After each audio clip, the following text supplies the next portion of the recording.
Good. As always, appreciate you guys coming on Monday. We'll go through and just do a quick recap of the game from last week, talk about the upcoming opponent, and take any questions you guys may have. I just want to start by, again, thanking the fans that showed up Saturday.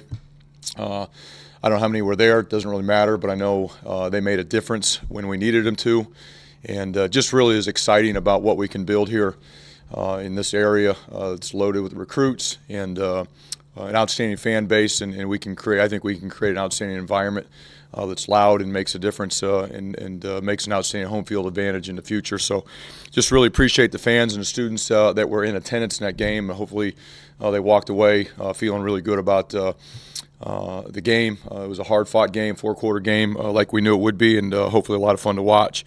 But watching the film, it was a great victory. It did go down to the wire, just like we thought it would, just like most of the games we're in, and we're going to have a chance to win are going to go. But we made enough plays in that game. We didn't play perfect. It wasn't our best game that we could play. But, again, it was probably the closest that we've been all season to playing well in all three phases. We ran the ball well on offense. We made enough stops and some key plays on defense. We had some special teams plays, especially our kickoff coverage team, that changed the field position. So I thought we did some things in all three phases that we have not done so far this year. We're getting closer, we're getting better, but we're still so far away from what we want to be and where we would like to be as we go through this season. But again, we're pleased with the progress that we're making. Just players of the game from this last game offensively had an outstanding rushing game. Both our running backs, Gus Edwards and Rob Martin, were co-offensive players of the game. I think they ran the ball exceptionally well, especially late in the game in the fourth quarter when we needed some tough yards and needed to move the sticks and get points. Those guys were able to provide it. Defensively, Kai Hester was our defensive player of the game. Kai's around the ball a lot this year and had another pick six that obviously was a difference in the game. And then for special teams, our whole kickoff coverage unit was the special teams player of the game, or players of the game, I should say. When I watch, the first thing I watch when I come in on Sundays from the game is that kickoff coverage, just because of the effort, the toughness, and just the passion they have for that one rep. And it's really impressive to watch. And they were physical, they were fast, and really were locked in and excited about the challenge that the Maryland kickoff return team presented, and I think they rose to the challenge and did an outstanding job. As we move forward, our next opponent's a very good one, going into Penn State. They are a talented, very talented football team. It's obviously a tough environment, a great venue, and we just need to continue to focus on ourselves and our improvement, our preparation, and continue to try to strive to play the best that we can play in all three phases on Saturday. So with that, I'll go ahead and open it up for questions.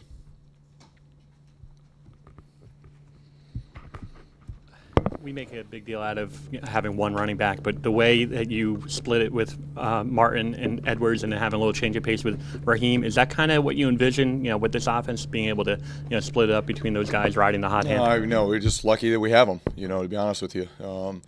We want to be able to run the football. You've got to be able to run the football, and when you can do it with fresh legs and rotate guys, obviously that makes it more challenging for a defense, especially late in a game when you got a guy that's fresh versus a guy that's taken 30 to 40 carries throughout a full game. We've got the luxury to do that. And Josh Hicks is another guy that we can put in there as fresh legs and provide a spark. So, right now we're very lucky and fortunate that we have several players that we have confidence in that can go out and make plays in the running game. Chris, how's KJ Gray doing? KJ should be fine. He's day-to-day, but should be fine. He obviously a pretty vicious hit in that collision with Damon Hayes, and just fortunate we didn't lose both of them, on that particular play. And then more long-term guys, Saquon Hampton and Jonah, how are they doing? They're recovering fine. We're hoping to have them back sometime soon. Right now, we'll have both of them back at some point before the season's over. Just not completely sure when. But both of them are progressing nicely. What's that dynamic going to look like when Jonah comes back with Marcus, playing at guard and Mike Maddy playing at center? I don't know yet. Jonah was a starter, but Marcus probably played his best football game this last Saturday. Not probably, he did. He played his best football game this last Saturday. Mike Maietti just Mr. Steady.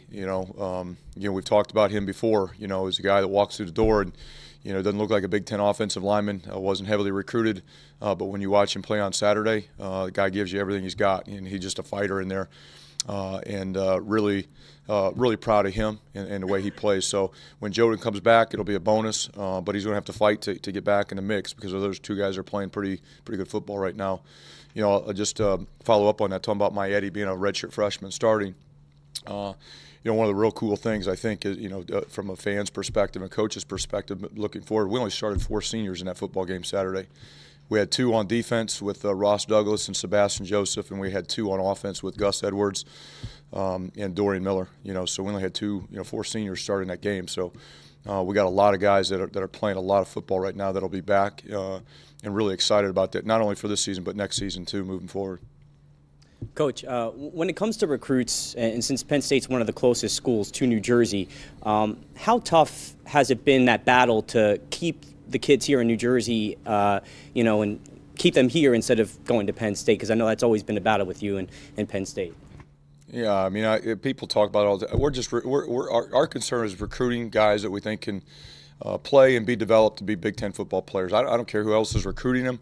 I don't care where else they go, what they're looking at. I'm concerned about going out and recruiting the best players that fit our culture, our environment, that we can coach in our systems and can develop to be a player at this level. And, the proximity of Penn State, Maryland, schools up north, Boston College. I mean, we're obviously going to recruit against those guys every year just because we're all in the same region, and that is what it is. Penn State's got a lot of history, a lot of tradition. They've got a great venue. That excites people. And we hope to do the same thing here. But again, we're not concerned about who we got to battle. We're just concerned about getting the guys that fit our system, fit our culture, and want to be here.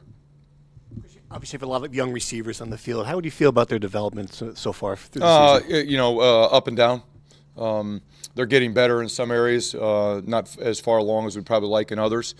I'd like to see more production, out of them. But, like I've mentioned before, our offense's job is to score points and have more points than the opponent. And when we win, obviously, we've got that done. I don't care if it's running the ball, throwing the ball. We just got to get that job done. And right now we're lucky enough in our victories that we've been able to run the ball the way we've been able to, and we haven't had to rely on those young players to go make plays and make a difference in the game. Coach, what's been the biggest difference between the first few games of this season and then what you've been seeing from this team lately? The ability to make some plays. That's it. I mean, somebody asked me the other day or made the comment the other day, that this team changed in a bye week. No, it didn't. This team changed after last season. I know people talk about there's an event, there's a certain moment where the team changed. No, it didn't. This team changed after last season. We went through an awful experience last year. When we got done with the Maryland game, the Monday after, we had a team meeting. We laid everything out there about what contributed to that horrible season and what it was going to take to move forward and get better. I think I'm on record as saying all the way back after spring and before training camp that this was a much improved football team. And I know when you start off 1-4, people don't believe you, kind of laugh at you. But this was still a much better football team, even though our record was 1-4. We just didn't make some plays that we needed to get the victories. That's part of the process of building a team.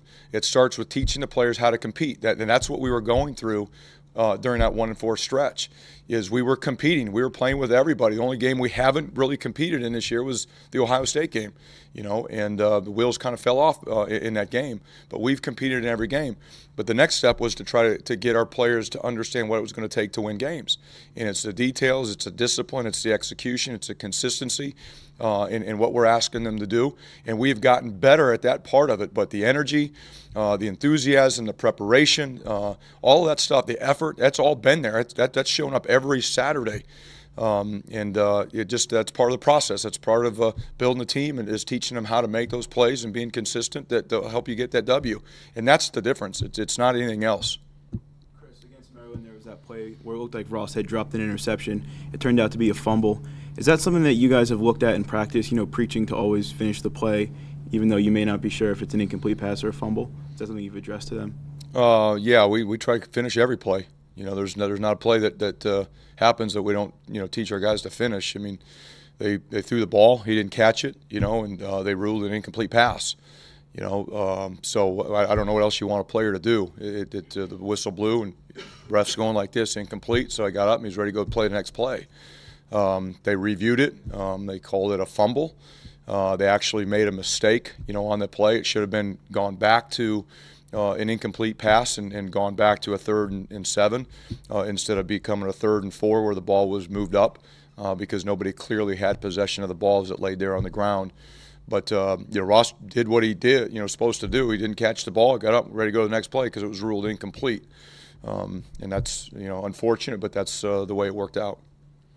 Coach, it looked like Jerome Washington got a lot of key blocks in the running game that allowed for some extra yards, and he got a key block in Gio's touchdown run. What have you seen out of him in that aspect, and how valuable is it to have a tight end who can make those blocks and help in the running game? Well, the whole tight end group right now is trying to take a lot of pride in their run blocking.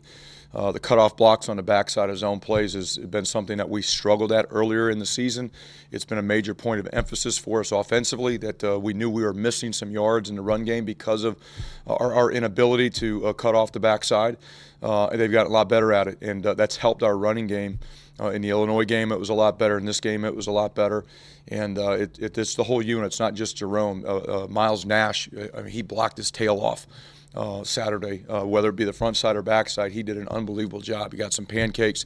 Really proud of that room and the fact that they're taking pride in their run blocking. They all want the ball. I mean, everybody does. Wideouts want the ball. But when we run the ball, and the reason we're able to run the ball is because not only O-line but the tight ends and wide receivers take pride in their run blocking, and that's what's happening right now.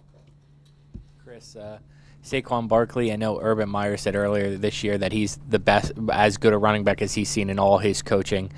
Do you feel that same way? Obviously, you were around Ezekiel Elliott, and what is it about Saquon that puts him at that level? He's very good. There's no doubt about it. I've been around some really good ones in my days at Wisconsin. Monty Ball, Melvin Gordon, Zeke Elliott, Alex Collins at Arkansas. Been around some really good ones. And Saquon Barkley is as good as there is. He can do it all. He can run the ball. He can catch the ball out of the backfield. He can line up as a wide receiver. He's very strong, tremendous balance, just unbelievable change of direction. The way he can stop and restart and make you miss in the open field is as good as there is. Yeah, he's outstanding. And you never want to say that a particular player is as good as you've ever seen, but I'd say he probably is. Fans, media, they look at a team like Penn State, they lost 2 in a row. They're going to be really, really hungry. That's like the perception. Do you even buy into that? Like you're running into a bus? You guys throw that when we go play Nebraska, Michigan. It doesn't matter. I mean, we're focused on us, our improvement. I don't care who we play, how many games in a row they've won, how many they've lost. It doesn't matter. They got to go play their game. And I'm sure they're going to prepare. Go play the best game like they do every Saturday, and that's all we're going to do. Also, I don't get caught up into that. Don't even worry about it. I don't care what they're doing. It's all about us and what we need to do to continue again to go out and prepare and get closer and closer to playing as good as we can play. Yep. Thank you guys.